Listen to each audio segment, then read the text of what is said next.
3, 2. You're listening to the most fraudulent F1 podcast with Dan, aka Engine Mode 11. I secretly moonlight as Helmut Marko at race weekends.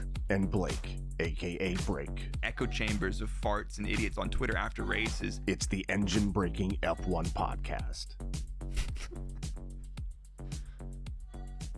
Yeah, we've actually remembered to do a podcast this time. Hey. That's a good start, isn't it? Black cat. Is this good luck or bad luck? I don't know. But hopefully it's not the other cat who killed my watch-along stream on Sunday. I was live for 20 seconds, and Barry lays on the keyboard as it's hovering over the stop stream button. And I was like, yeah, guys, GG's. I mean, to be fair, if we're talking about the Qatar Grand Prix, might as well just ended it before it started, to be fair.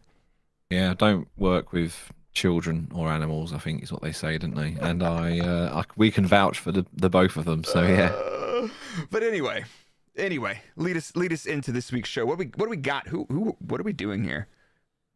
We are doing a podcast, probably the #1 most fraudulent podcast about F1 in all of the land. I am Dan, aka Engine Mode 11. Did 6 years working at Red Bull. 99% of you know this already. And my beautiful colleague is Blake, who did 12 years in F1. I always forget. 10, 11. Yeah. Episode 39, I still have no fucking clue what your credentials are. Yeah, to be fair, I feel like after the last couple of years of doing full-time content creation around Formula 1, I haven't left. I just basically took a pay cut, a 100% pay cut to do Formula 1 content. It's great. Yeah. My boss, absolute wanker. He's me, by the way. But yeah. Not the cats. No, Barry is incompetent and Sterling can't even poo in the box sometimes. So there you go. So yeah, not much different from F1 then. And in case you wonder, before we get into this is Dan and I's way of just winding down and catching up about the world of Formula 1 and sharing our delusional insights with you guys. And there are some technical insights, and I think you will find a lot of enjoyable things from this podcast. But I don't know if you guys noticed this, but the other week my girlfriend was like, "Hey, we should just run the robot vacuum like every day in the morning on a schedule." And I was like, we really shouldn't do that. And she's like, why not? I'm like, well, I talked about it. And she's like, yeah, but I was like, okay, well, I'll just run it in the morning when I'm home. I'll run it every morning. And then sure enough, I messaged her one day and my message says, it's happened. And she's like, what do you mean? And I sent her a photo. Our Roomba called Kevin had ingested one of Sterling's protests and smeared it all over the downstairs of our house. So anyway, back to Formula 1. You drew the Qatar circuit in cat shit all over your floor, basically. Is what you're trying to say. Yeah, it did. It was horrible. I was so mad. But anyway, we move. But yeah, we've had a little hiatus. Life happens. I went away for a bit. We've been busy for a bit, and we're back. Welcome back. And we've got a great race called the Qatar Grand Prix to go through for you guys. And then at the end, if there's a lot of you guys hanging out, because also if you're listening to this on audio platforms, we do record these things live on YouTube, and we're a little bit chaotic with our schedule. Keep in touch with us on Engine Mode 11 on Twitter, Break on Twitter, Engine Breaking Pod on Twitter. Or you'll find us. And we'll keep you guys in the loop. And also our Instagrams and stuff are usually great places to do that. However, today we got a little bit of news. We'll go through the Qatar Grand Prix, and then if there's plenty of you guys hanging around and you've got some questions and some burning thoughts that you'd like to discuss from the swamps of the internet after the episode, hang around on the podcast and we'll hang out with you guys and chat a bit. So why don't we get into it? Let's send it. And there you go. That was my jazzy news intro bumper there, just me coughing off mic. Time for breaking news. It's time. Listen, it's happened. Aston Martin have finally grown a pair of balls, and they've decided to actually put the Valkyrie into the WEC hypercar class, which I am actually very pleased about. I was so disappointed when I saw this car, because obviously we were around at the time it was being built. Yeah. And there was mock-up models and things like that in Milton Keynes. And every time I walked past it, I always said, if this thing doesn't race at Le Mans, it's a fucking travesty. Yeah, but I think one of the interesting things is to note, this kind of goes full circle because Aston Martin and RBPT, but both of them together, they effectively were heavily involved in as far as I'm aware, heavily involved in the hypercar regulations development. So, they're out there talking about this stuff, and they're thinking about the Valkyrie being a Le Mans prototype hypercar. And that's why, at one point in the WEC hypercar regulations, we were supposed to have these things that looked like hypercars, not prototype cars, is what they look like now. And that's one of the things, like, you look at the Valkyrie, and it is that thing. It is literally the prototype car that's a hypercar, not these. I mean, they're pretty snazzy, but they are just prototype race cars. They don't look like, there's nothing discernible that relates them to a road car that of their namesake. It's literally a Toyota car, a Ferrari car. What's the other one? Yeah. The Glickenhaus or whatever. Yeah. Those are kind of frightening. But anyway, So yes, what do we got on that? Because that's good to see them come back full circle with that, because it's like, finally, it gets to do what it was meant to do instead of like, buy one for 10 million and then hang it up in your living room or something. yeah, and you can't drive it for more than half an hour because it's so fucking loud. It deafens you. But yeah, that's a chat for another day. Aston Martin GT customer Heart of Racing. I must admit, I've not heard of these chaps, so apologies. But they're going to operate the hypercar program, which is a change from their usual Pro Drive. Yep. They used to be quite in bed. Pro Drive has been their sports car, because I guess these companies like Heart of Racing and Pro Drive, they provide, the staff, the engineering support, the mechanics, and all of the infrastructure around a manufacturer taking car to a racetrack. Aston Martin don't have a race team. That's the same with Audi in the past and all these other teams. Pro Drive did the last sort of Aston hypercar, as I try and highlight on the stream, the old Lola V10 or whatever it was. That was mental. That was Pro Drive. So yes, Heart of Racing are going to operate it. Apparently going to be both in WEC and IMSA. Okay. So we're going to see it. It's Sebring, Daytona 24, as well as Le Mans. Ah oui. Enchanté. So are we ready for our very first, have you got the fraud files button ready? Hit it. 1 second. There we go. It's that one. F1's wackiest rumors, theories, and conspiracies. On this episode of the Fraud Files.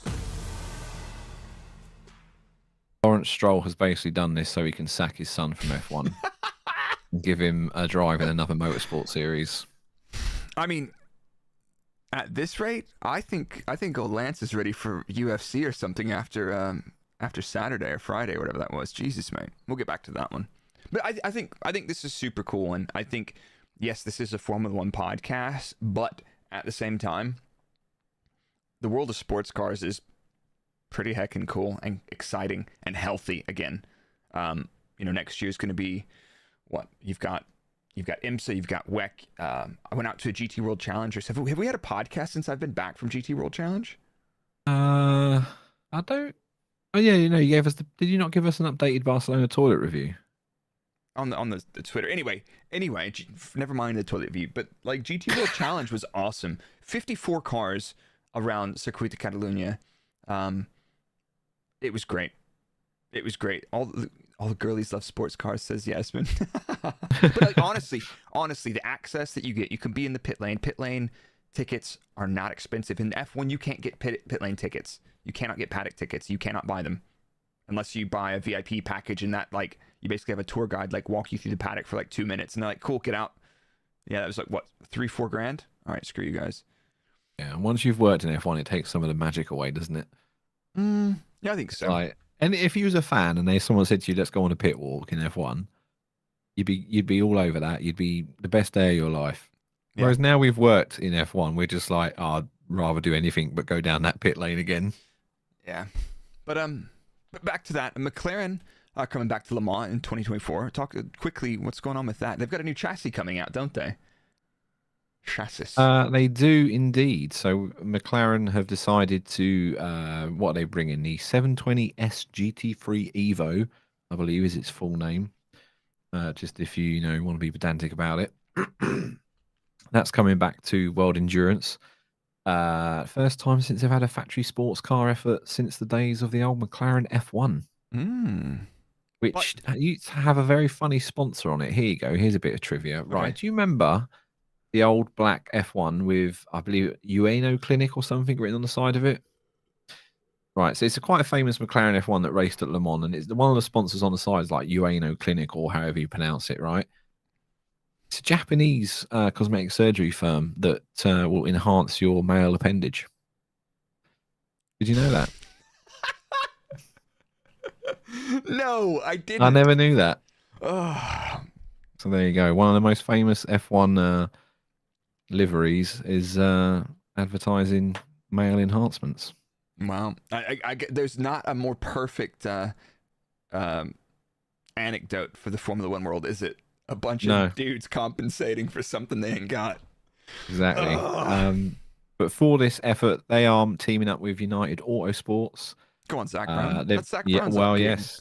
Correct, yeah. Funny yeah, that. Imagine that.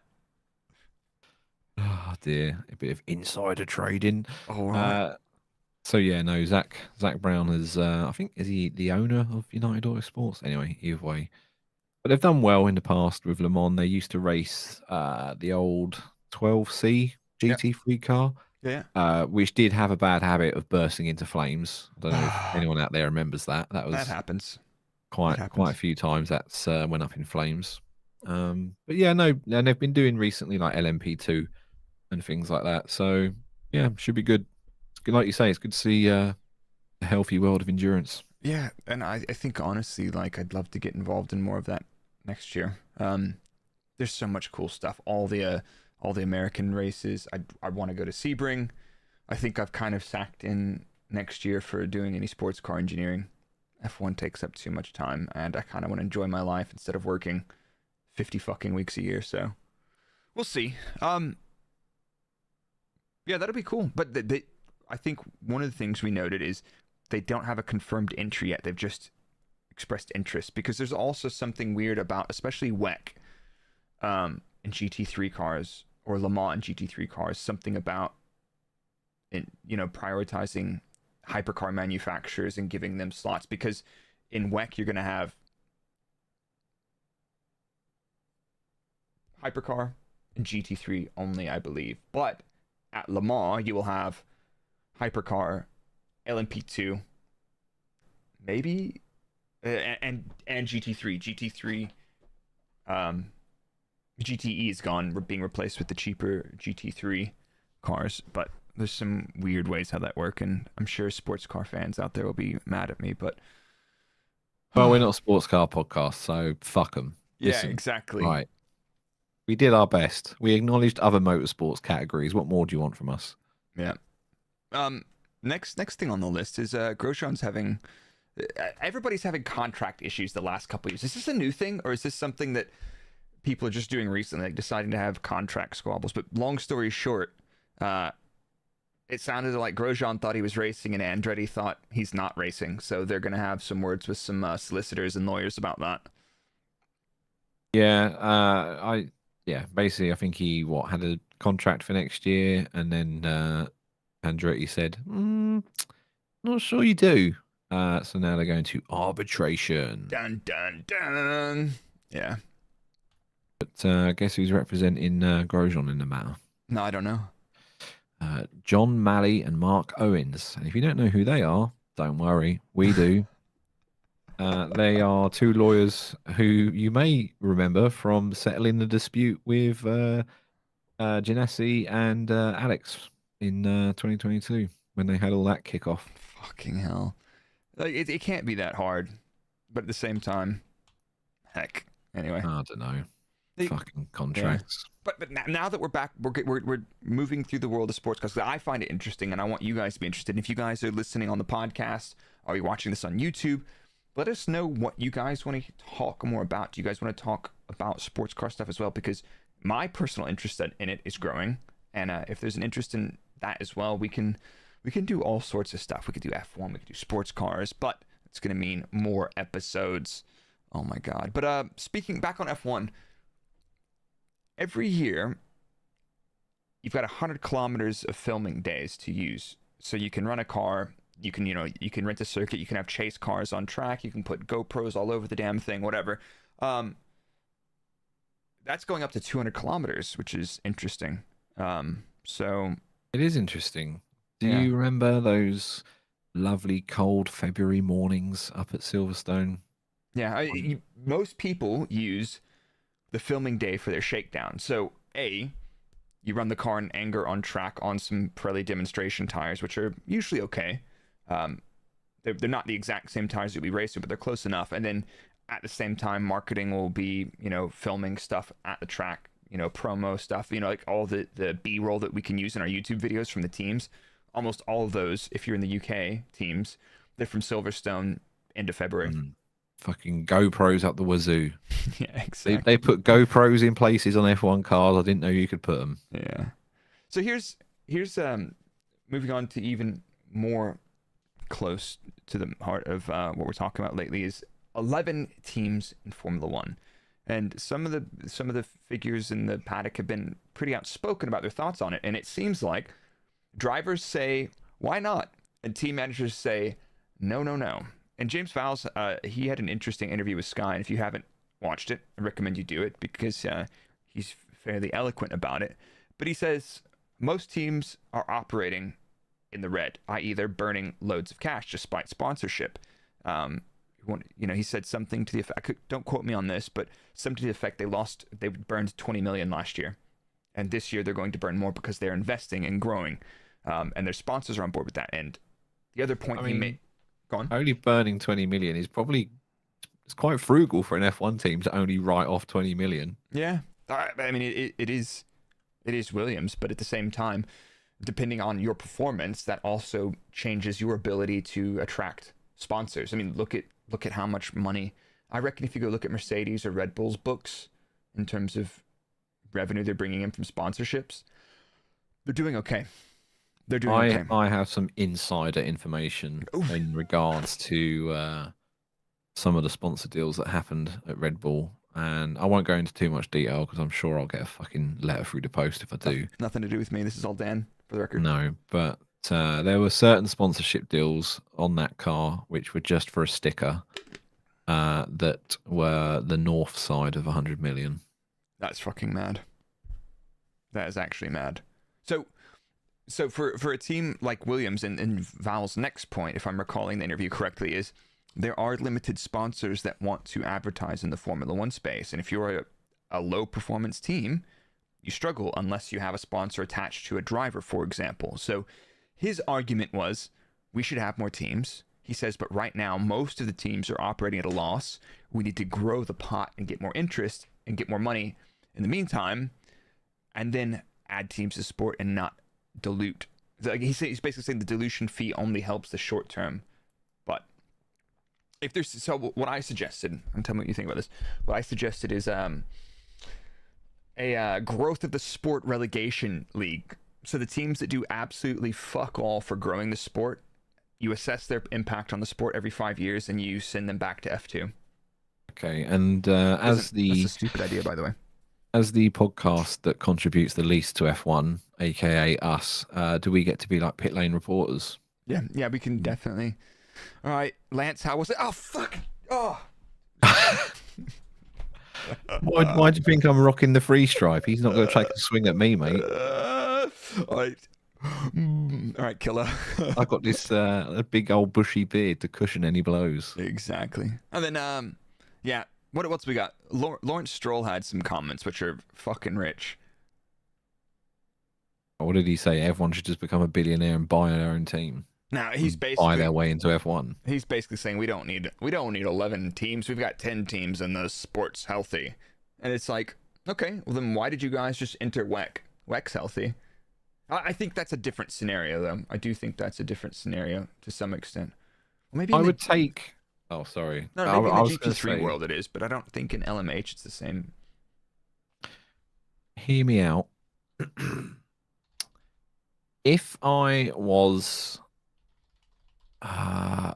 Yeah, right. So 10 teams is healthy for F1.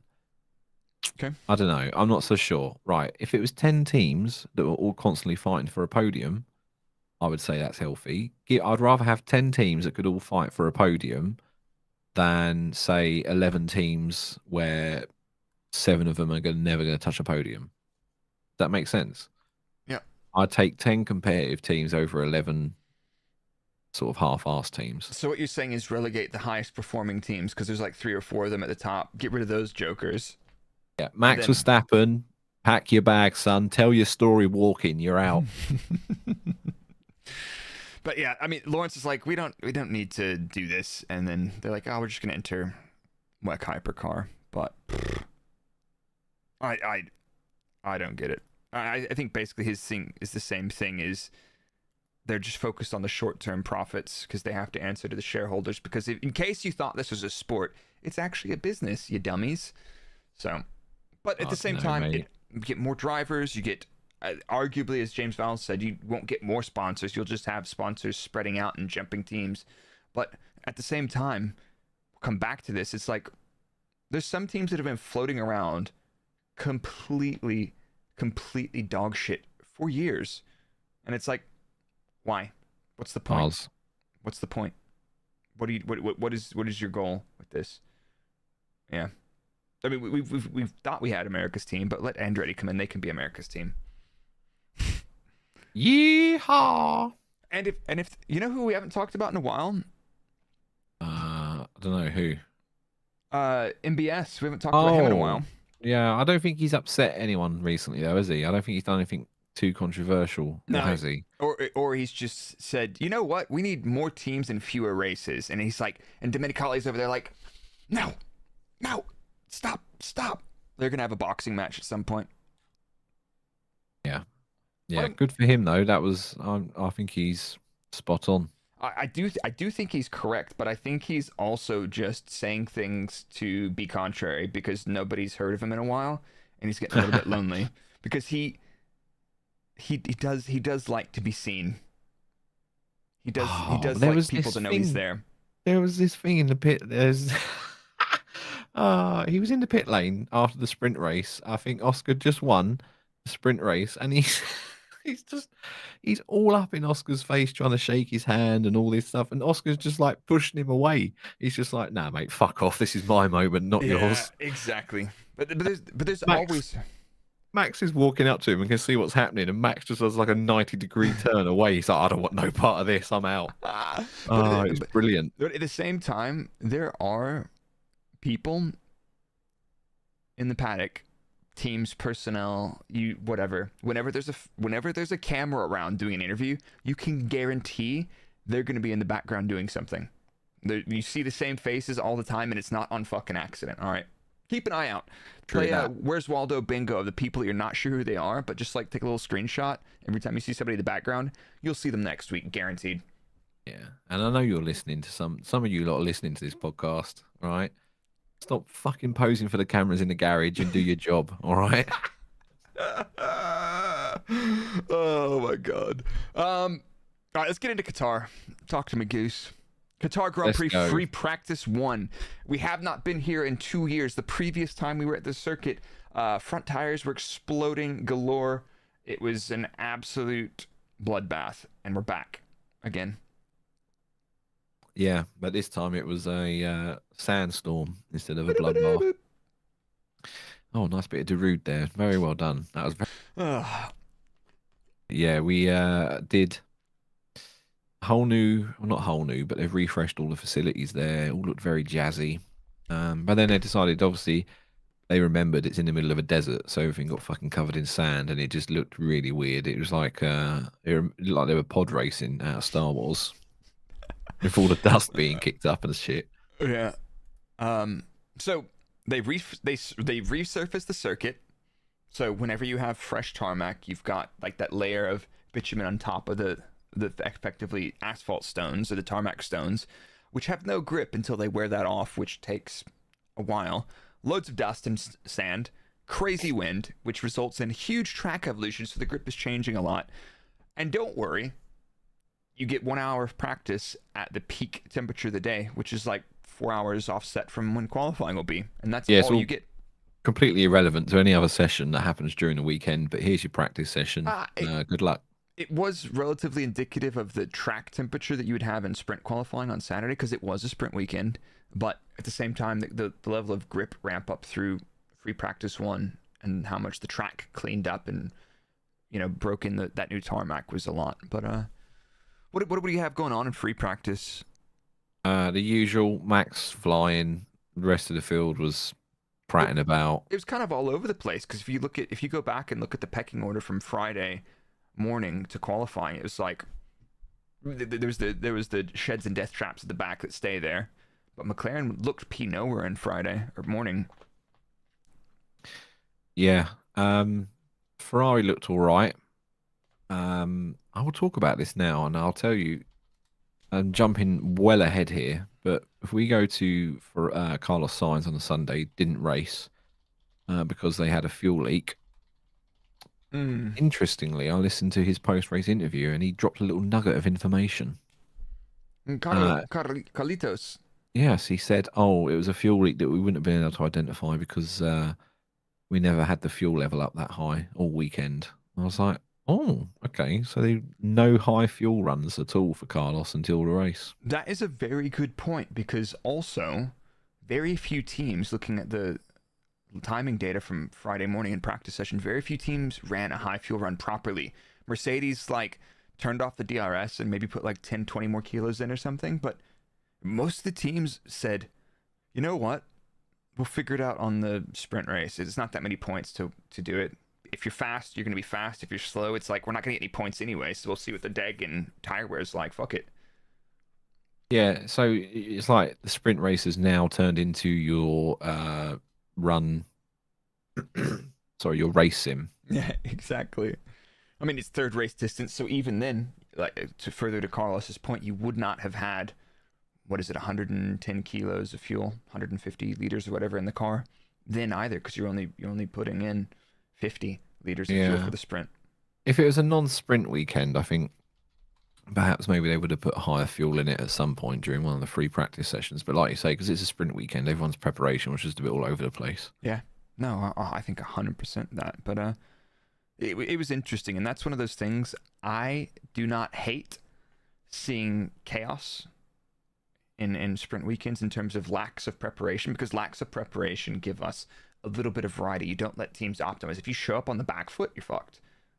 I mean, even Red Bull showed up in Singapore on the back foot, and it was a normal weekend. They were so far out of the window, Yeah, well, Pirelli heard that you're not a fan of chaos, and they said, well, fuck you, because guess what? We got chaos, and we'll go into that in a moment. But in terms of practice, yeah, it was pretty much a non-event, really, to be perfectly honest with you. But then good news, because an hour after that non-event, let's just have qualifying. Why not? Yeah, sure. Send it. So, Q1, Friday afternoon. I mean, this is action. I've got to be honest with you. Let me just take a moment to remind you guys how I feel about sprint weekends. I hate sprint weekends. I'm so tired after watching them. I lose interest. I forget what was important. By the time we get to Saturday, I have no idea who qualified where. It's just so disjointed. And the fact that I don't think there was even that many people at this circuit, so I don't know who it was for. I mean, it was 120,000 over the entire weekend, and that was sold out for that event. 38,000 people were there to watch Max win the title. Okay. 38,000. That's nothing. Yeah, I mean, I get it, and it's a new market for Formula One. So be it, but Jesus, come on, fuck these sprint races. They're so terrible. I don't... Yeah, well, we do this every fucking sprint weekend. No one that listens is surprised that we're not a fan of it. Anyway, Q1. Interesting, I saw Mercedes try to sneak through on a used medium for both cars, which failed spectacularly, and they had to revert to soft. And I didn't appreciate this. That has a serious implication on the Grand Prix. Put a They didn't know it at the time, but yes. Put a little earmark on that. Mercedes using up a medium, trying to sneak through on a used medium. And then we got our first indication that this is going to be a weekend of track limits, and basically everyone was just losing times all over the place. And yeah, that was it really. Q1 was a bit of a non-event. We lost Zhou P20, Magnussen P19. Lawson P18, Stroll P17, Sargent P16. I Mm. will big up Sargent. He was a lot closer to Albon in qualifying. It was fine lines, that wasn't it?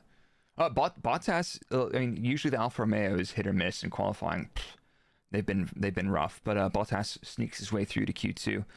Yeah, Stroll. Let's talk about that now.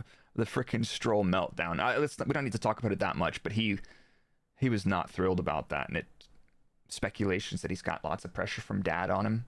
Dad's gonna fire him. Who knows? I don't know what's going on there, but he got out. The car gets pushed into the garage. He launches the wheel out of the car, gets out the car, has an argy-bargy with his trainer or whoever he was, gives a bunch of shitty one-word interviews afterwards. And then the FIA released a statement on Tuesday confirming that the FIA compliance officer is in discussions with Stroll in relation to several incidents.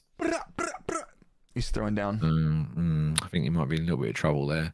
Yeah. But as usual, good news, everyone. No one works harder than the Mike Crack Aston Martin PR machine. Oh my God, please, dude. How much are they fucking paying him?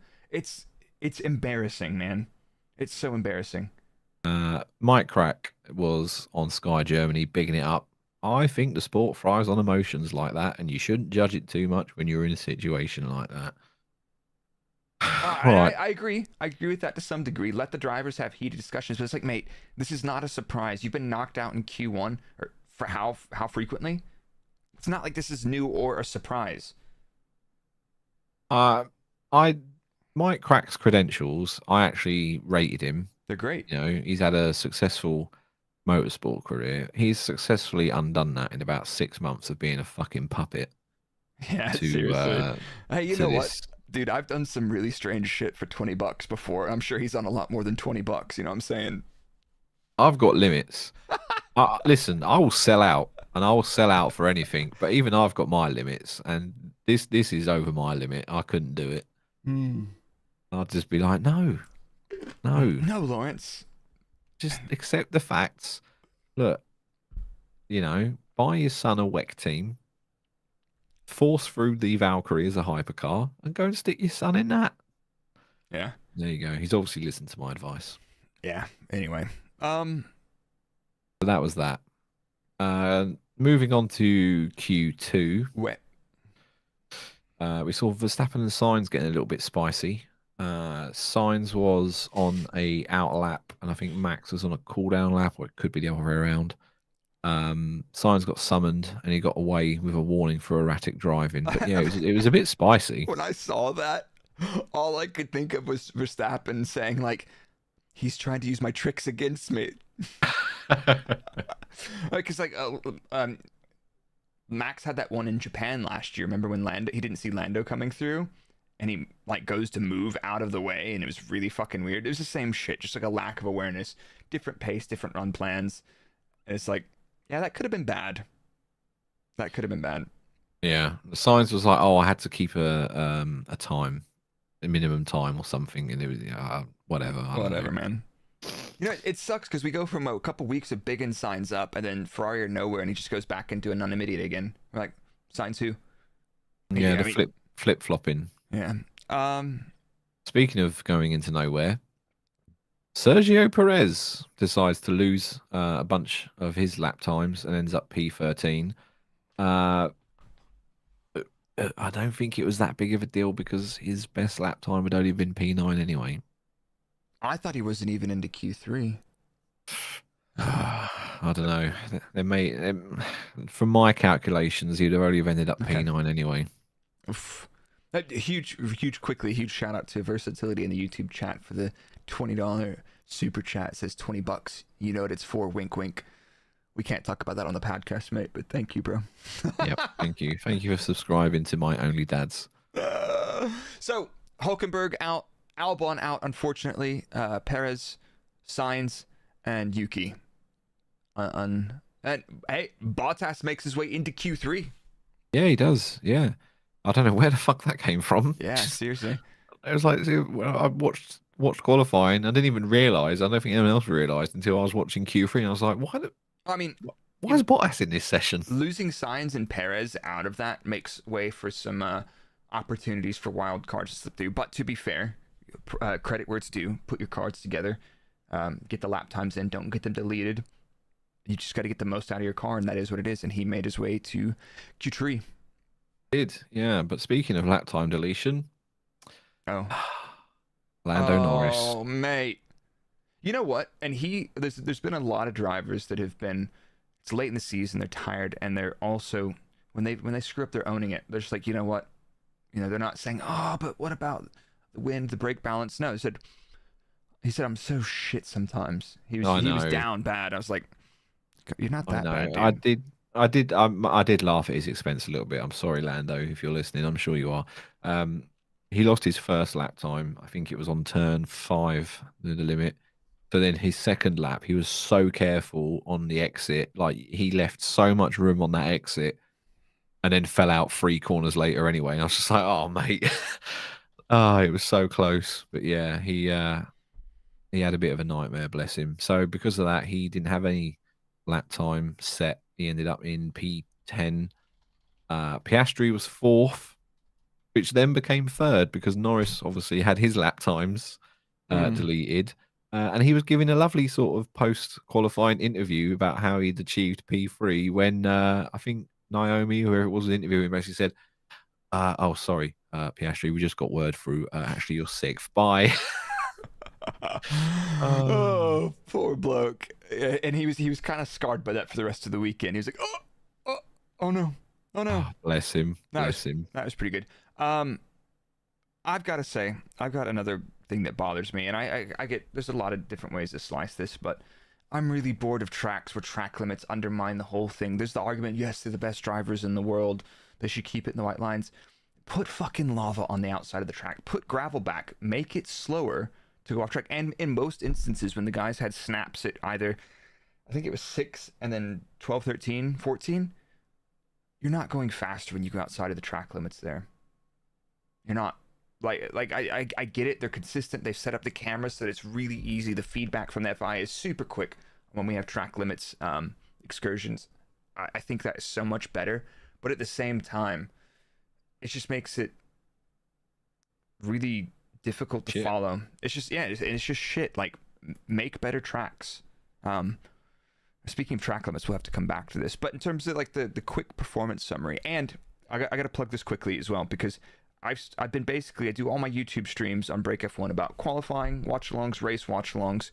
I'll do a qualifying analysis segment. I'm like, why don't I just put that on audio? So that is now live on Break F1 on pretty much all your favorite audio platforms. So if you want qualifying quick analysis, it's literally in the coming weeks, it'll be a 15-minute rundown of what happened right after qualifying, so you can watch it while you're having a dump, driving to work, all that shit. And then also it's for all the people that have downloaded this podcast and have been like, oh, two F1 engineers talking about F1. That'd be really good, in-depth and technical. And then have left very fucking disappointed that we are just 2 fucking idiots. Blake's new podcast is for you. That's where you can go nerd out. And it's literally just like it's me going into my really geeky place, going into all those deep dives. So just check it out and subscribe to it. It's not a replacement for this podcast. It does not have anywhere near the fraudulence and vibes, but it's literally like one of those quick, digestible, what happened this weekend. And the thing is, I can just literally, since I work nonstop and I never have a life, I just finish them right after a session, possibly. I might struggle this week because I will be in Austin at the race, but I'll see what I can do. But on the performance, Red Bull, again, holding the pace, about 0.4% clear of the field. McLaren, the second fastest team on the table, and they did leave a bit of pace. I don't think either of them got their laps together looking at best sectors. Mercedes, third fastest, and Ferrari P9 this weekend behind Alonso. And there was a lot of speculations that the Ferrari's really wind sensitive, which I wouldn't be surprised. I know the car is extremely peaky, and with a peaky car, you could or might not have a sensitivity wind, but they were terrible.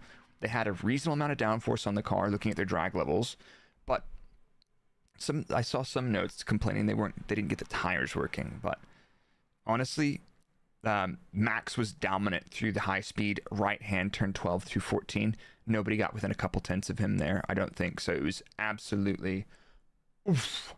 But yeah, but you got any thoughts on the Indy qualifying before we get into it?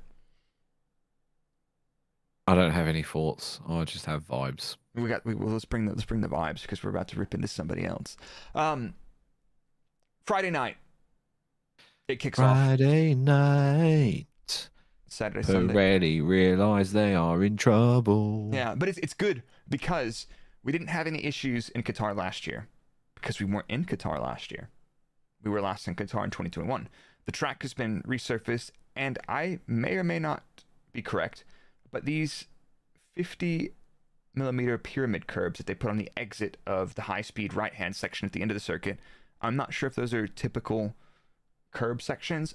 Either way, 20 lap. I tried to look into this, and I think I know someone a guy. said they're there the entire time, like when MotoGP runs there and things like that. But then I guess MotoGP, they don't really run off circuit much, I suppose. Yeah, I guess on a bike that's suboptimal. Yeah, on a bike you lose a lot of lap time when you go over those curbs. When you go over those curbs on an F1 car, you just delaminate Pirellis because they're not fit for purpose. But who am I? Whoa! Don't worry. We'll get back into that. But great news, everybody. You can look forward to, 4 more years with an option for 5 more years of Pirelli in Formula 1 because they've just inked a new deal. There's a picture of Domenicali and somebody from Pirelli just handing each other bags of money to signify their commitment to the next through 27 with an option for 28. Oh, the best part about this is that you know full well that a deal was signed before the weekend. Yeah, but why would you announce? Why would you announce it this weekend? It's just reminding everybody that Pirellis are not excellent racing tires. Racing tires are difficult, and they have had their fair share of shenanigans. And they often say it's this mysterious thing called debris, which happens to be shown on every track where they have high stress. Yeah. So, like we've alluded to, basically Pirelli found that there was some issues in the sidewall and the construction coming away and things like that. But to go to your point about Pirelli doing a shit product, I'm very critical about a lot of things, and Pirelli, I'm also critical about them, but I do give them a little bit of leniency in that I think they've been given an almost impossible task. It's like, hey, you're a tire manufacturer. I need you to build the best tire for some of the highest speed, whatever, racing in the world, but you also have to artificially create a performance cliff in that. That's okay. I think, that's really difficult. I'm pretty sure Bridgestone or Michelin would be fine.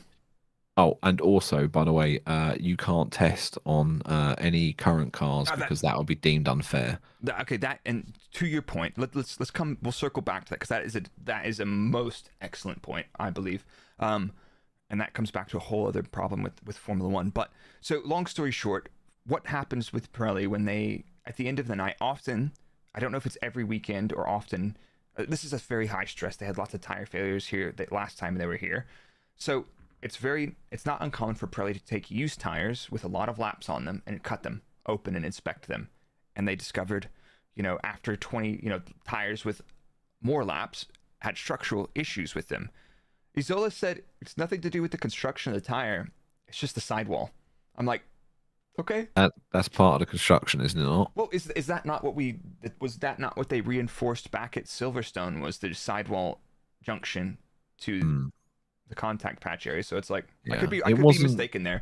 They've made some changes to allow for stress and development, and they missed out on this event, obviously. Yeah. Blake, it wasn't the gun that killed him, it was the bullet. Yeah, but bullets don't kill people either. It's death that kills people, obviously. Yeah. So, Pirelli have made some changes. They said, you know what?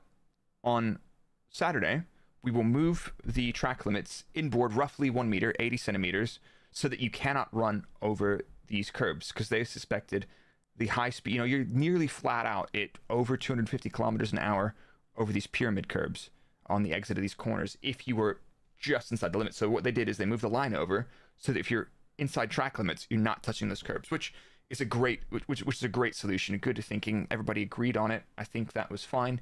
And moving the track edge by a meter isn't a huge deal. So it's like, okay, everything else should be roughly valid. They didn't put a chicane or something like they proposed in Indy 2005, which had been a shit fight. So great. They adapted. Good to them. And they basically said, let's wait until Saturday to see what happens. We'll check some tires after the sprint race, and we'll see what happens. But to your point, I think, to Pirelli's credit, they're not given a whole lot to work with. And like you said, they don't have a mule car. They don't have a modern F1 car they can test. And teams don't have budget or money or resource or personnel or parts or cars to do additional testing to help Pirelli. So what Pirelli do is what we've been doing last year, is you try to shoehorn in a tire test into a free practice 1 session. It's like, if you do want to do proper tire testing, you have to go tire testing. It is not a single run at the beginning of the session. It's an A, B, C, A repeats all day, gathering data, low fuel runs on one program, high fuel runs on the other, checking for performance, checking for thermal issues, checking for structural issues. At Pirelli, to their defense, do not have the data or information to populate their models, to validate their models. They literally, it's a shit thing, and this is a Formula One problem.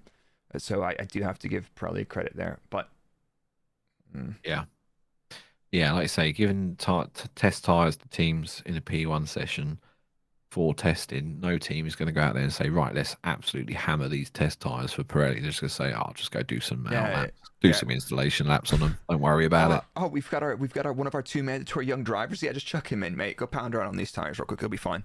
Yeah. But I think that's a really good time, considering Pirelli haven't paid me to say anything nice about them. But should we go to someone that has paid us money to say nice things about them? And somebody that I will have you guys all know that I was using before they approached the podcast, and Dan was used before they approached the podcast. I still use them every weekend for some certain reason. For some reason. Yeah, but anyway. Yes, it's that time again for a word from our sponsors, NordVPN. You know them by now. It's a product that me and Blake have used long before this podcast was even a thing. And we are very thankful for their ongoing support to the podcast and for you listeners. If you're tired of being geo-blocked on Netflix and things like that, then you need yourself NordVPN, and you can get yourself an exclusive discount off your plan and 4 months for free. All you got to do is go to nordvpn.com/engine. It's completely risk-free with Nord's 30-day money-back guarantee. So what are you doing? Come on, they've been with us for nearly a year now. If you haven't got it by now, what are you waiting for? So that's nordvpn.com/engine. Thank you. Thank you. Somebody in the chat goes, it's Kebab King, isn't it? No, it wasn't Kebab King. Listen, Bingle Kebab, Stevenage Old Town High Street. Big yourselves up. Toot toot. That was a freebie for them. I love that. Hey, speaking of freebies, if you are in Milton Keynes, look up a restaurant called Panzini. Panzini. Panzini. It was an old pub that all the Red Bull crew used to go to off in Little Brick Hill, and they've just reopened. So if you're in town, it's in Bletchley. Seriously, imagine this. This is not a paid ad. I just love these guys. The family there are awesome. It's a burger wrapped in a pizza base and then baked, and it's an amazing pizza base. The burger, I get the Classico, which is double burger with a piece of pork belly, caramelized onion, and mozzarella, and wrapped in a pizza base. Oh my sweet baby Jesus! You know what we should do, Dan? What should we do apart from going wildly off topic every 10 minutes? Well, we're gonna go have a podcast from the restaurant. I'll talk about it later. Yeah. All right. Sweet. Yeah, but let's get into sprint qualifying. So they did change the track overnight, as they said. They painted some lines. It looked very, very well blended in. It was great. And different conditions. Friday qualifying was in the evening. Yep. Saturday morning qualifying was in the morning. But they did give them a 10-minute warm-up session to familiarize themselves with the track. Excuse me. It's a familiarization session, I'll have you know. Oh, sorry. FMS1, familiarization session 1. Mm-hmm. Okay. Which I don't. They broadcast it, didn't they? But I think it was just so weird. It was just like awkward. People just went out and did like 2 laps at half speed or whatever, and they're like, "Yeah, okay, cool. It's to the track." Yeah, but that worked. Everybody was fine. GP had a little thing with Max, and he was just like, you could have finished your lap. And he's like, mate, I went off in the gravel. He's like, well, you could have finished the lap. You don't really want to finish the lap after going off on gravel. But Max didn't really get a clean look at the new part of the track, which is interesting because he was not very good there in sprint qualifying. So if I did a quick look on the if you haven't, I'm plugging this stuff again. Buy me a coffee, or just go to break.com with 3 R's. That takes you to buy me a coffee. You got yourself a website URL and everything. I just forwarded it to buy me a coffee. Fucking hell. Break.com for the data. But the McLarens, we don't have Lando's or Piastri's data because it was chalked from the session. But Russell and Norris only lost about a tenth from Friday to Saturday through that corner. Max lost 2 to 3 tenths there. So he did not maximize that part of the track. And what do we have? Let's go through the session. Not a huge amount to say about sprint qualifying one. Usual track limit nonsense. Have we told everybody how we feel about track limits? No, I'm just kidding. Sargent not classified. We lost Kevin, Tsunoda, Albon, and Stroll. Stroll out again. He didn't push anybody after this one. And he was a lot more polite. He said 5 words instead of 3 words in the press pen afterwards. Improvement. Yep. SQ2, what do we got? Hamilton sadly ends up in P12 after his time was deleted. But again, I looked into it, and the time that was deleted probably would not have got him through to Q3 anyway. Confirmed it was not good enough. And this is one of those things. It's like their Saturday performances aren't particularly consistent, and yeah. And in another amazing case of Jekyll and Hyde, for some reason, Haas decide that this is the day that they're going to get into Q3 after being absolutely nowhere yesterday. We end up with Hulkenberg shithousing his way into Q3. Was he the fastest middle sector? Did you write that? I don't remember that. Yeah, in qualifying 3 at the end of it, I was like, right, let's have a look. And I noticed, I was like, oh, no one at the top has got a purple middle sector. And I looked down, it was Hulkenberg in P7 somehow had the fastest middle sector out of all the sprint qualifying. I was like, what? So I don't know. I don't know how he's achieved that in the Haas of all things. And why is it? Why? Where is that pace any other time? I don't know. But that's the thing with the teams that Alfa Romeo, Alpha Tauri, Haas. But Williams are fairly consistent-ish. This weekend they were not so strong, and this was never going to be a Williams circuit. There was one straight with DRS, and the rest of it was high and medium speed corners. There was one low speed corner on the track. This is not Williams territory. Alex, I love you, bro. You've driven the absolute wheels off this thing, but this was never going to suit that car. Perez, time lost, P8, job done. But performance differences. Piastri takes pole by over 2 tenths on Verstappen. Norris, P2 just behind him. The track looks to be about 8 tenths slower. Some of that was wind as well. But yeah, Max lost a lot through the new section of the track that they changed the track limits on, and the other guys didn't really lose anything. Russell hanging around in P4, and the Ferrari improves relative to Aston a little bit. Alonso nor Ocon have a time on the board in Q3, so they did one run, and both of their runs got deleted. So they qualify 9th and 10th, but interesting. Sprint race. Let's get straight into it. Ooh. Wow. Is there anything more sprinty than a 19 or whatever it was lap race with 3 safety cars? I mean, honestly, it did have some very interesting insight into what the tires were doing and what we could expect for Sunday. But lap 1, Lawson just drops it. Dusty, windy track, safety car, Bosch. Russell gasses himself up on the radio. He's like, did you see that? Oh my God, guys, look. I feel like he's right, but that's the thing, right? Any other driver, when they come across the radio or whatever, there's some gravitas or personality behind it, right? Now, I'm sorry, this is going to come across as a bit of George slander, but he just doesn't have that dog in him where he can come across the radio and be like, yes, come on. He's like, big move, chaps, tally ho, come on. It doesn't work, George. I'm sorry. It's just not the same.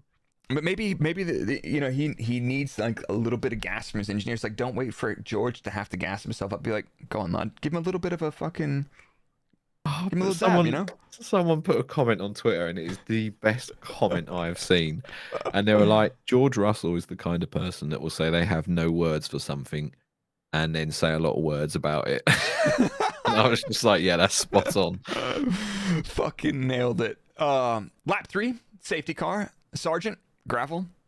Sainz is talking about some PU issues. Yeah, at this point while they were traveling around in the safety car queue, he has like a sort of weird misfire or something, and he radios to the pit wall, and they're like, "Oh yeah, it was a surge event." I've never heard that term before, and I've no clue what that means. But if I have a PU that has a surge event, it's gonna give me some concerns. I'm not an engine guy, but compressor surge is a thing when relating to the turbo performance, but I'm not an engine guy. I don't like engines. I don't trust them. They're not real. But yeah, and we'll go through so the rest of the race. Lap 11 safety car, Ocon on the outside into, was it 4? Left-hander? 3, yeah. Oh, sorry, the corner. I thought you meant the amount of people. Yeah, Ocon, Hülkenberg, Perez. Ocon kind of like wants to move. He's inside. He wants to move over to get a better line. He shoves into Hülkenberg, into Perez. I mean, a racing incident, but Ocon's fault. 10-second penalty. Yeah, look, everybody listening. Blake has definitely put here in capital letters in the show notes, Ocon's fault, surely. Question mark, exclamation. Emphasis on like 50 exclamation points in one question. Like, but I will be, listen, the chief slander officer, me. I'll actually say that no, I agree. This is a racing incident. I think Perez was just unsighted in the middle. Yeah, Ocon wasn't to know that Hülkenberg had nowhere to go really, and it just, I don't know. But yeah, during the safety car caused by this, Russell starts having another radio breakdown and starts talking about pitting for a pit stop in a sprint race. Yeah, I mean, and that was never going to freaking happen. Like, you look at how close the field is front to back at this point. I've got the chart here. There's no gap in between them. Like, at that restart, there was 10 seconds front to back of the field. A pit stop around here under a safety car is over 10 seconds. So you would literally go from third to dead last with no hope in hell. But a really interesting thing played out, and we haven't talked about this yet. It was which tires people ran. There was a toss-up between softs and mediums. Yeah, and the people that ran, that basically it looks like this. If you look at the race trace, anybody on a soft died a death in terms of performance and degradation, even though we only had less than 11 racing laps, I think. Any of those softs completely burned up. The mediums, however, struggled on the race restarts and the race start. So, there was a little bit of cat and mouse there. And to be fair, Russell did a spectacular job. There was basically 2 soft runners that had clean air. There was Russell and there was Sainz. Sainz was on new softs. Leclerc behind him was arguably faster and getting held up by him on 7-lap old softs. So something was wrong with Sainz this weekend, or his car, or his setup, or his preparation. Russell did a reasonable job of holding it together, and his race engineers, absolutely the right call. Do not listen to him. You're getting a couple points, or you're getting no points, mate. And they got a couple points. Good on him. Russell takes home 5 points to the championship. Go on, lad. Hamilton finishes just behind him in 6th, but Piastri wins over Max, and Piastri takes his first Formula 1 race victory, sprint race, albeit. And a lot of people were upset. Another Australian wins. Another McLaren Australian driver wins a race before Lando. But a lot of people are upset that Max Verstappen wins the World Drivers' Championship at the end of the sprint. He scored more than 6 or 3 points more than Perez, which was a criteria he needed to win the season.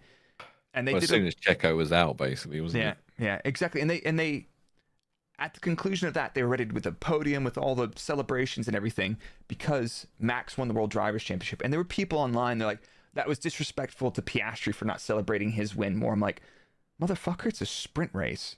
Literally, like, honestly, I could not be more thrilled for Piastri, but Max has just had one of the most dominant car driver pairing, I'll qualify it however you fucking want. He's had one of the most dominant seasons in Formula 1 ever. And you're mad that they took a little bit of time to get to Piastri to give him his props. He definitely got all the props he needed, but it's like, come on. I don't give a shit who it was. It could have been George Russell winning this way. George Russell, do the Drivers' Championship first. Sprint race, good on him. I don't like the fact that Max won it during the sprint race. There's not really much you can do about that, but No. It would have been more ceremonious if it was like a full distance race. Yeah, it would be. Another problem with the sprint weekend. But yeah. Let's I mean the performance notes. Anyway, sorry. Chat has just reminded me. They said, Oh. yeah, no, chat, good point. I will give a to Piastri. Well deserved. Yeah, seriously, awesome drive. He's been solid in his humor is absolutely class. And he had a couple absolute bangers this weekend. But so here's the implications of that. We had a safety car ridden sprint race. Pirelli really wanted a 19-lap flat-out-a-thon. They didn't get it. So Pirelli made up some rules to say 18-lap fixed pit stops. So it's a forced three-stop race. When this was announced and came out in the evening, I'd completely mentally checked out because my head, I just could not calculate this out. Well, the thing is, basically, if you have, even with multi-viewer for F1, which I use to watch everything with F1 TV Pro, not an ad because I use them and it's a free piece of software. F1 TV Pro isn't, but it's the best way to watch F1. It was easy to see whatever tire somebody put, you saw the age of the tire and you knew how many laps they did. If it was a used tire, Pirelli removed the in and out lap from that count, but Pirelli circulated a table before the race, which is on Twitter, to show you how many laps you could do on each set of tires. And the tires are numbered 1 through 5, depending on which compound they're on. So that was straightforward. The thing is, everybody knows the longest stint another car can do, and it makes it so predictable. And Pirelli have obviously been rewarded this contract. But we'll come back. Let's come back to this because I want to go into... As soon as they came out with the list of basically here's the laps all your tires can do, I was just like, what's the point?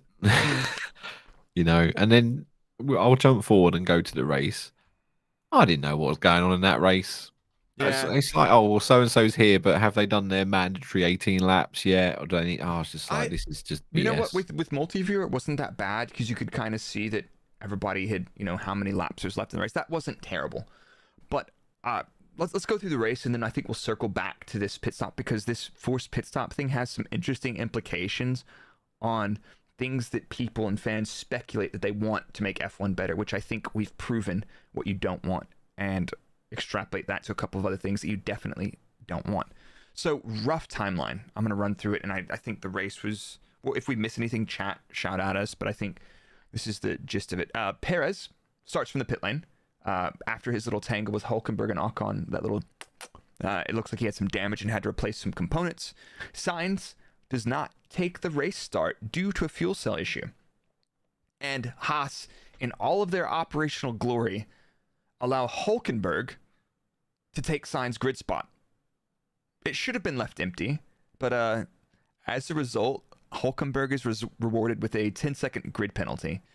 Like, if you're at the back, like they are, you literally cannot be throwing away points like that. And that's like, I don't know if that was Hulk that did that or the team didn't message him, but I know for a fact, on the grid, when I was working with GP or any other, GP was the only race engineer I worked with, but even the other engineers, we would all talk in the meeting. It would be discussed in the driver's meeting before the race. It's like, okay, if Sainz isn't taking the race start, you have to leave spot 7 open. So if you're that driver's engineer, you'll say, hey, mate, there's going to be a slot in front of you open. Do not pull into it. And you have that conversation. So either Hülkenberg brain fart or his engineers didn't even clock that. Yeah, just forgot to tell him. Fuck, man, that drives me mad. That absolutely drives me mad. And it could be a simple mistake, but just let Andretti in. Seriously, fuck it. Yep. lap one. What happens?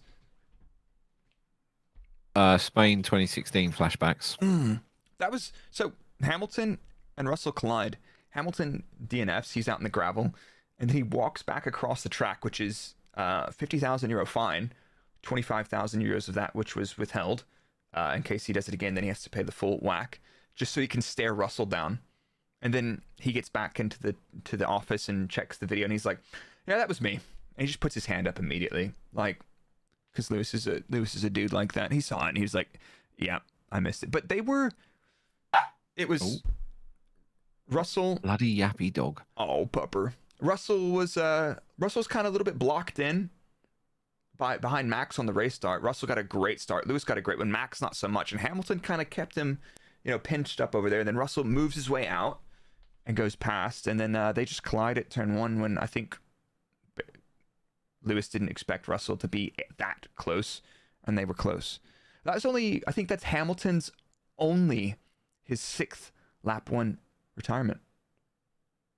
That's a good stat. Yeah, I saw that on, I think, Autosport. They've been pretty good lately. I like Autosport, always with the good stats. The footage of Lewis walking away and then George driving past behind him is going to get so overplayed on Netflix Drive to Survive. I'm calling it now. Yeah, like nothing happened. Afterwards, he was like, but the thing was the exchange, Russell felt bad because he was like, did I take, like, neither, like, Russell felt bad. Lewis is like, it was fucking him on the radio. Then he goes back and watches the video. He's like, it was definitely not fucking him. But the number of people after Lewis put his hand up were still ripping into George on the internet. I was like, you guys are so sad. It's so weird. But Lewis is the smooth operator. Very few faults like that. And to be fair, I mean, one of them was it Spa last year was lap one? Was that with him and Alonso? Yeah. Hang on, let me sort this dog out. You entertain the podcast for 10 seconds. All right, go give the pupper a little hug. But anyway, the rest of the race was heat stroke, track limits. I think there were 52 instances of track limits, which resulted in tens of seconds of penalties applied after the race and during the race during pit stops. McLaren, with their newfound performance, have also set a world record pit stop of a 1.80, previously held by Red Bull with a 1.82. So Red Bull are now entirely and completely washed. Now, and we'll come back to the whole race full circle. I think there's lots of things we can talk about. For example, it was everybody except for Lewis and Max had an infringement. That's an interesting statistic. But looking at the race graph, I mean, I know there's a couple IndyCar fans in here, and I think IndyCar is slightly different, but maybe not. I think IndyCar is very different for a different reason. I did not enjoy the fixed stint length whatsoever, and I'll come back to that completely. But in terms of race, Verstappen leads the McLarens. Russell has an amazing comeback drive, whereas Perez starts off on the hard and struggles from the back. And the rest of the race was undermined by Sargent being ill. Ocon puked in his helmet a couple of times. Several drivers were noted to have severe issues after the race in the medical center, and we'll come back to that as well.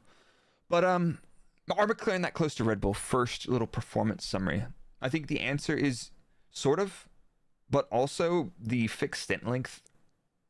I think if you look at the fuel corrected lap times, the pace at the beginning of the race was massively managed because they weren't sure what the stint life would be like.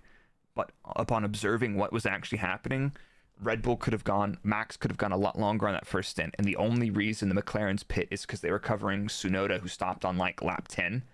And they weren't sure how that was going to go, so they just had to cover it, and that worked out for them just fine. I saw one tweet from like this really big Mercedes fan site that said Mercedes could have won. They couldn't have won. I don't think. No. Not unless Max DNF'd.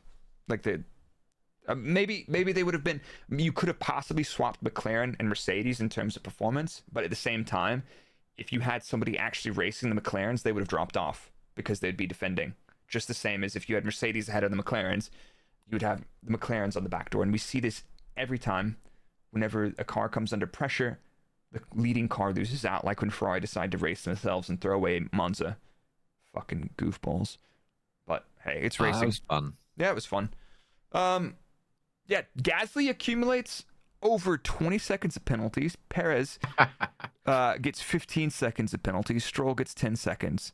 And here's an interesting one. And this is not... I don't know if this isn't a dig at Martin. I just don't think this quote is very good.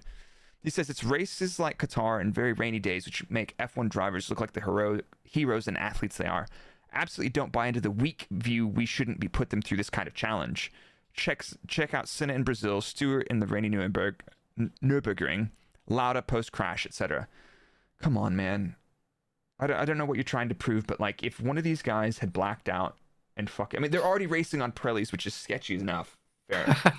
You know, that's enough risk, but like I don't think this is I don't know how much more fit you want these athletes to be able to put up with these kind of conditions. I think the other racing series take this stuff a lot more seriously. WEC has implemented air conditioning in the closed cockpit cars, which they all are now. All sorts of other things. So it's not like, I don't get it, man. This is not a good take, and I don't think we should put people at risk for our entertainment. It's not the fucking gladiators. I don't know. What do you Yeah. Do you see any sense in that, or? No, I think he's talking shit. To be honest, but it's like I don't need my drivers to potentially nearly die to make the race enjoyable. Like, you know, whereas this comes across as very sort of, bring back all the cars that used to just explode whenever you sneeze next to them. Yeah, you see the old photos of like the car in flames on the side of the circuit, cars coming through, and the fire marshals with the fire hose trying to spray across the track through oncoming cars. But the car, we're past that, man. We've had very few fatalities in the last couple of years, and we need to keep moving in the direction that we have even fewer serious injuries, and us as fans can enjoy racing from some of the best athletes in the world. You know, absolutely hammering every lap, pushing flat out, and not have to risk them being physically ill because it's heroic. These things are so fucking far removed. I don't really care if it was like that back in your day, but it's not a good look, and you should not put people physically at risk. Motorsport is inherently dangerous, but the other thing is motorsport, from an engineering and sporting perspective, we should seek to improve the safety of it so that we do not have to lose life for the sake of our entertainment. We should not cause harm to anyone. Just the same way as the FIA stepped in last year when some of the teams were like, you know what, we can find some performance around this porpoising thing if we run the car low as fuck and stiff as fuck and smash into the ground. Then you have drivers with, you know, potential chronic injuries as a result of poor operating conditions. The Halo, it was very aesthetically unpleasing, but we've saved in the last several years alone so many lives as a result of this. Just because it's not like that in the old days doesn't mean it's not good. Yeah, I absolutely despised the Halo when it first came out. We had the mock-up arrive, and they mocked it up on one of the cars at Red Bull, and I took one look at it and I thought, that is the ugliest pile of shite I've ever seen in my life. Yeah. And then I think it was Charles Leclerc at Monza when he was in Sauber, and I think he deflected a car off of it at the start of a race. I think that was the first major sort of Halo. Dude, I mean... And I was like, oh, okay, actually, I'm on board with it now. Yeah, dude, seriously. And we still, you know, have loss of life in certain instances without the Halo. Or with the Halo, sorry. You know, there've been other series people yeah, it's not 100% safe. Motorsport never will be. But, you know, we don't need to... what's the word I'm looking for? We don't need to martyr drivers to enjoy the sport. Yeah, we could lower the risk if we don't give all the drivers heat exhaustion. We don't need to do that. We can avoid that. That's such an easy win. Why don't you just do that? Yeah, it's like, Qatar, why don't we not put it at that time of year next season? And I think also that race was uncharacteristically warm. So, yeah, Grosjean's crash is another one. Hamilton and Max and Monza. I mean, the car was resting on the fucking Halo. Yeah. There was a mark on Lewis's helmet, wasn't there? Yeah, we are moving forward in terms of safety to let these guys race flat out. Zhou and Silverstone, yeah, the list goes on. But let's talk about the tire restrictions and some of the implications that has. And Well, before we do that, I'm going to jump back a little bit. Ooh. Apparently, the FIA, I've not read into it myself, but I saw a headline that apparently the FIA have addressed or acknowledged, sorry, the concerns of this race and now are looking into what they can do to change it. I think the only realistic thing you can do is move it to a different time of year. Yeah, or thoughts and prayers from the FIA again. No, I think they will push this forward and make the right decision and make sure that we don't see this again, because if there is any serious injury as a result of this kind of stuff, that will come down on them like a fucking ton of bricks, and they will not be able to protect themselves from it. So let's talk about the implications of the fixed stint length, and I'll give you a couple of my extrapolations on it and a couple of other thoughts, and we can go back and forth on this, because I think it's an interesting conversation for you guys as well.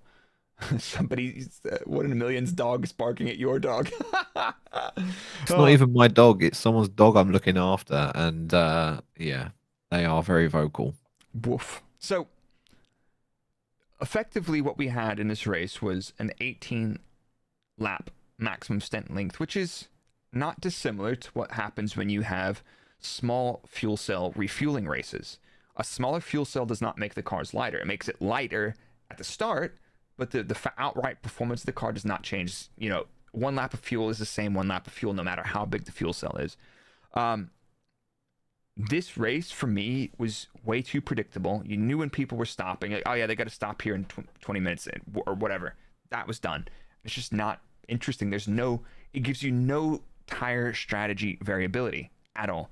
And a lot of people, especially some of the commentators, and Karun Chandok replied to one of my tweets about this, and it was a conversation, but it was interesting because a lot of people have been suggesting we need to force the teams to use all 3 tires. Being forced to use all 3 tires, people suggest, would fix the strategy and make it more interesting, but I disagree completely.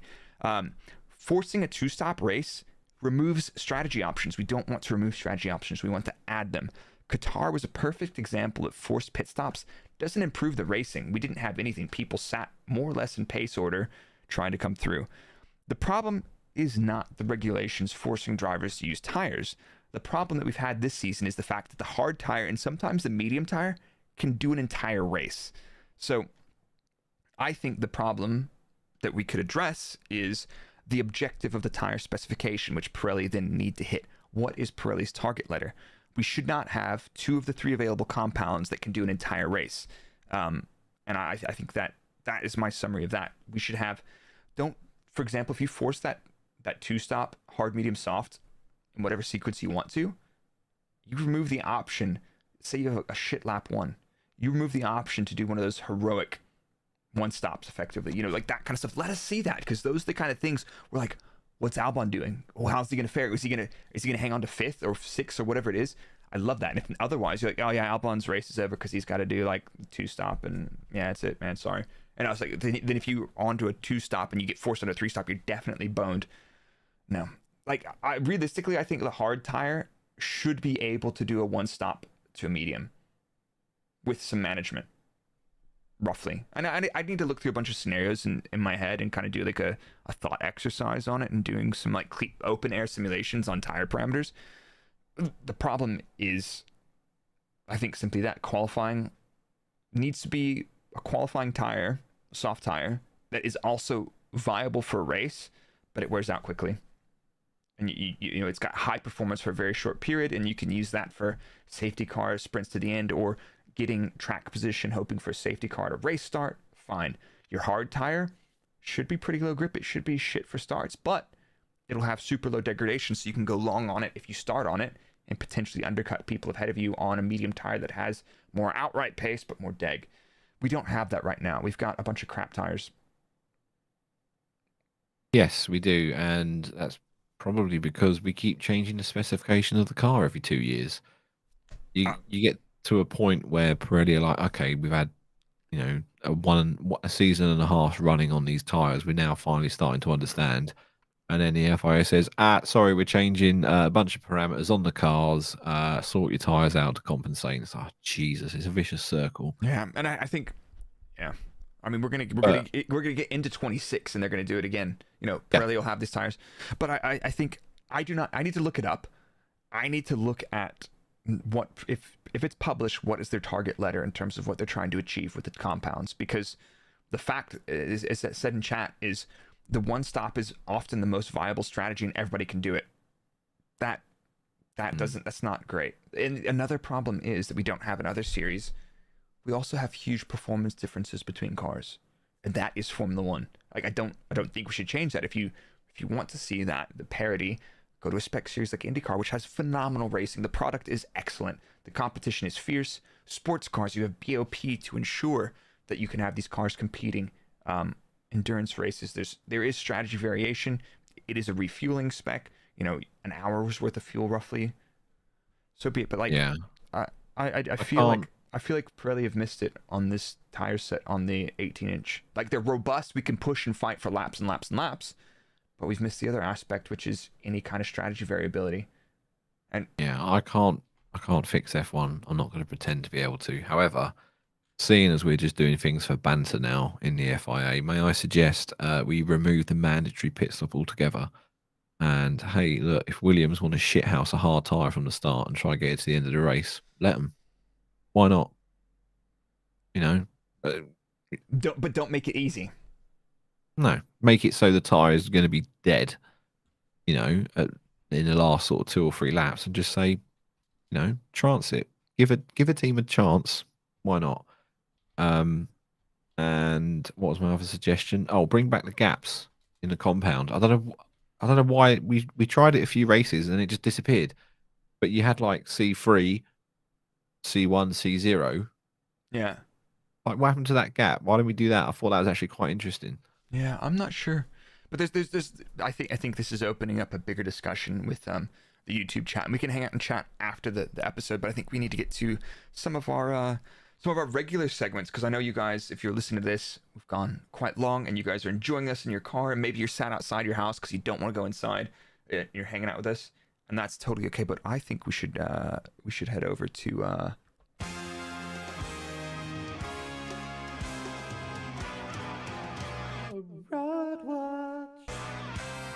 Fraud Watch. This is the Fraud Watch, where we put somebody on blast every weekend.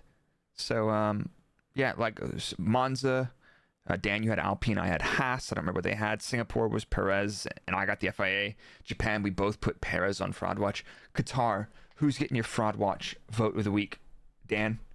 Whoever designed and signed off the Illuminati pyramid curbs. Well, spoiler alert. You're never going to know who they are because they're the Illuminati, you dork. The Illuminasties. Yeah, fair enough. I wonder if anybody in the live stream right now can predict who I'm going to put on Fraud Watch. It's for sure Pirelli. It's for sure Pirelli. Like, I'm not crazy about it. Perez, the FIA, some other suggestions in chat. Fair enough. So I think that's a straightforward Fraud Watch. There was a lot of contenders, I think, this week, but no, I think the Illuminati pyramid curbs. Yeah, those are pretty crack. The one world government track designers with their flat track designs. Yeah, fair enough. But why don't we talk about? Oh, who's a good boy? I am. I'm a good boy. I'm a good boy. Who's a good boy this weekend, Dan? I'm gonna give it to the McLaren pit crew The for fastest their pit crew in the pit lane. their 1.8 second pit stop, Boom. which some of my former friends from Red Bull took it very well, as I saw on LinkedIn. A couple of them updated their bios to say former world record holder. I was like, yep, they're taking it well. Oh, get wrecked. You know what? But that's the kind of thing. This is everybody. There's all sorts of challenges. There's all sorts of levels of excellence that people are striving, and one of those things is a very coveted thing is who is holding the world record of pit stops. And right now, McLaren, the hand over fist, they've had such huge improvements. I did a video about their improvements on YouTube, and I also did a video about Aston Martin's flexi wings recently. So if you're into those things, so the rises and falls, performance, and how things come about, check those 2 videos out. I think they'll be worth your time. But yeah, I'm gonna give Sargent the good boy this week, because let's put it this way: as much as Martin, and I don't have any beef with Martin at all. I think Martin is a spectacular commentator. No, let's start some beef. Get some notoriety going. No, I have no interest in beef. I think Martin's awesome, and I think he adds a lot of value to the broadcast. I just don't agree with that point, and I feel like it's a bit of an old school view. I don't even think his son Alex agrees with that point, because Alex was making some comments to the other direction, which is, let people have opinions. I don't think it's a good advocation, but at the same time, Sargent pulled out of the race because he was like, something bad's gonna happen if I keep driving. I am so physically ill. It's not the first time we had Mark Webber retire from China back in the day because he was chundering in his helmet. The video on YouTube is disgusting. He's like, I'm box. Yeah, dude, the old crackly super shit analog comms on the radios. But yeah, he's just like, I'm gonna vomit in my helmet. Oh, it's good. So, Sargent's had a tough couple of races, and this was not easy for him to say, you know what? Yeah, I need to dip out of this. And his engineers were like, dude, it's okay. And you could tell him fighting it. It was like that need to be macho as fuck. It's like, dude, for what? So good on him. Seriously, I thought that was super cool. Yeah. Alcon definitely chundered in his helmet during the race. Yeah. Passing out in the car and not DNFing. Yeah, exactly. So, that's the end of the Qatar Grand Prix. We've got Austin coming up next weekend. I will be out in Austin, and I will be sharing some really cool stuff with you guys over on Instagram throughout the week. I'm not sure if I've got any videos coming. We may or may not get a podcast out next week in a timely manner because I'll be traveling back from the US Monday night. So we'll see. I think we might be able to do something, but the other thing is I'll be out at the track Saturday and Sunday. And once I get more details about that, I will share with you guys what I'm doing, and I might even be able to sneak in a cheeky live stream. But it's also really difficult to live stream from inside of the circuit grounds without getting smacked down by FOM. Because if you show anything to do with anything on track, they'll be like, nope, you're fucked. One day, FOM will wake up to the world of live streaming and the fact that all of our friends here, the way we consume media is not by watching the F1 TV broadcast. It's not the Sky broadcast. We're investing lots of time into small communities, creators, and other people to enjoy the sport. We are live all the time. The TV broadcast ends Sunday. We do not stop. We're posting videos and content every day. And one day, they will understand that we can help them achieve their goal of world domination and generating infinite revenue by letting us help them make money. And they can just throw us a chunk of change. We'll be happy with peanuts. My dogs are going mental again. I'll let you close this bit off, and I'll be back in a second. All right, cool. Dan, if you're on audio listeners right now, you can see Dan holding the puppy. I was going to say something gruesome, but I love animals too much to even joke about that. But yeah, so my closing points are, I've got the new Break F1 podcast, which is like small, digestible, 20-30 minute technical segments. I'll be doing some, hopefully, discussions with other engineers and guests on that. I think we'll find a bit of value for that throughout, and it's easier for me because Dan, we have to schedule times, and if I'm live, I can just be like, right, throw something together. So we've got that. What do we got about this Williams thing going on? You got something in the notes here. Yes, Williams esports team are doing an iRacing event, an endurance race 6 hours before the US Grand Prix, and we have been invited to enter a team. Ooh. So it's during the US Grand Prix weekend. Yep. What track is it? An American one. Is it Petit Le Mans, or was that last weekend? No, that was last weekend. Oh, fine. Damn it, I've forgotten. Reel off some American tracks for endurance racing. Road America, Road not Atlanta. Daytona. Oh, it might be Road Atlanta. Road Atlanta. Road Hotlanta, baby. I love Road Atlanta. There you go. That's Road Atlanta is the Petit Le Mans. Was it? Oh, I don't bloody know, do I? Fraud. Yeah, if you wanna join in, it's free to enter. If it's the Glen, join our Discord. If it's the Glen, I'm so disappointed because I freaking love the Glen. And I think that's something I would like to be doing over the winter, is getting the community involved in some iRacing events, because I've got the sim rig. Yeah, we'll do it for sure. I've got the sim rig sat here. I'm not able to use it much because F1 is 24 freaking weekends a year. I know there's a lot of you guys interested in that, and I think another avenue of content is engineering, talking about engineering and how it applies to sports cars. So you should talk to Grand Pooh Bear. I think he might enter. I don't know if he's around, but I'm pretty sure Grand Pooh Bear's not in Austin because the new Mario game comes out, and Mario is his jam. Okay.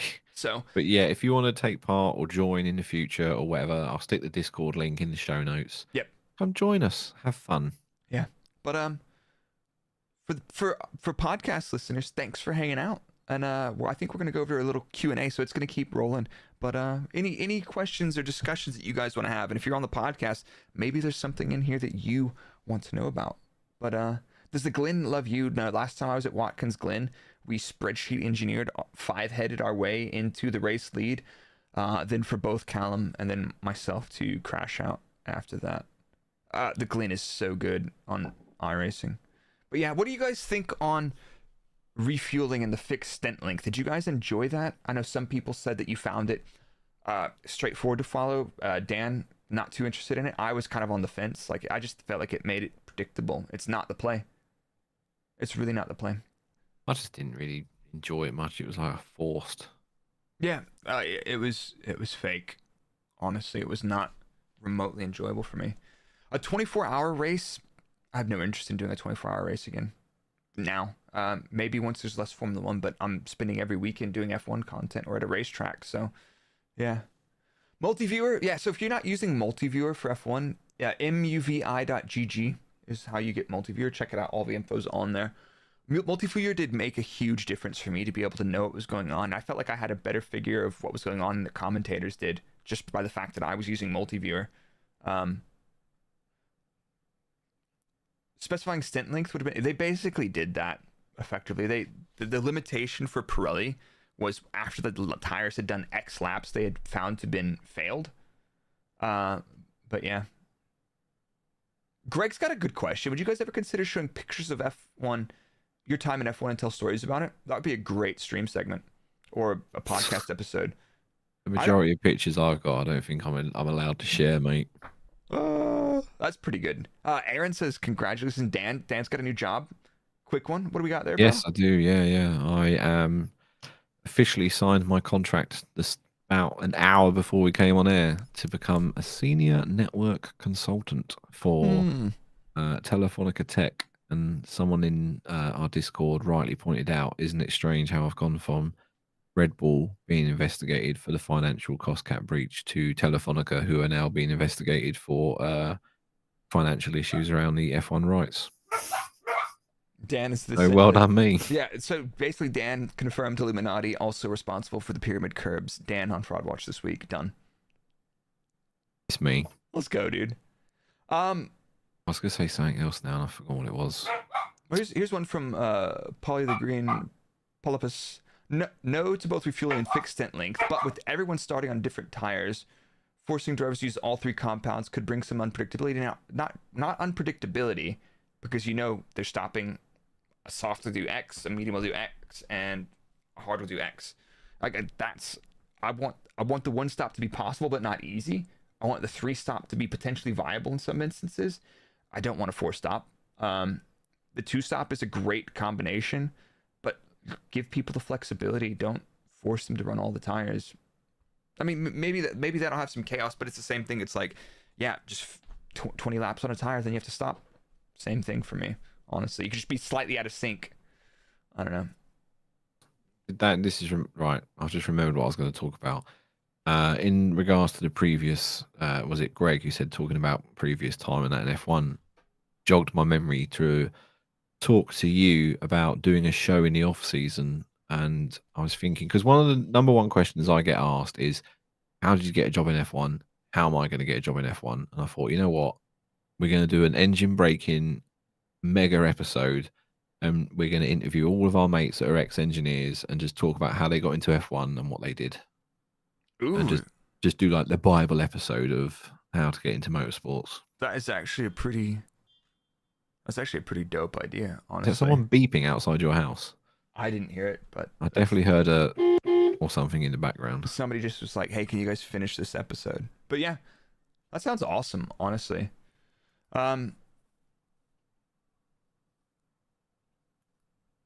Yeah. So another one. R. Hackman says, you've been an engineer for both Max and Checo, how do they differ when it comes to feedback? A lot different and similar at the same time. Like, Checo's just not getting on with that car, and I don't know what kind of feedback fixes that. It's the exact same car. And honestly, I hate to shy away from the question, but I don't often like talking about that because sometimes comments get taken out of context and it comes back to me. And at the end of the day, both of them are my friends, and I don't really want to get in the middle of that. But I mean, I'll put back to, I had a great time working with Checo, and we usually did a pretty good job. And I feel like sometimes his consistency was slightly lacking. Then Max, when I was working with him, was fucking balls to the wall all the time, and sometimes he just fucking send it. But for the most part, his feedback was good, focused to the point, and it's like, this is what I need to go faster. So I feel like Max is able to lock in pretty well. You want some good news? Go on. My podcast recording app crashed about 10 minutes ago and we lost the recording. That's fine. We can rip it off. You got one, yeah? Yeah, we're good. Yeah, thank you. Hey, Peter, what's up, man? Good to see you. Shout out Peter on poll. How you doing, brother? What's your best and worst moments of the season so far? Honestly, I'd have to review my notes. Dan, what do you think? Cause I don't know. That's not how it works. My best moment is the resurgence of McLaren. That's been awesome to see. I thought initially my best moment was seeing Aston over the winter coming up. Yeah. And I was like, that was so good to see, because they were, how many times you heard Seb getting knocked out in Q1 last year to Alonso being like, hey, that's 5 out of 6 podiums, But I think that's been good. Worst moment for me, it's been really Pirelli and Qatar. Yeah, I don't know. I've probably one of my best moments is McLaren, or consistently seeing Albon doing what I perceive to be outperforming the Williams car.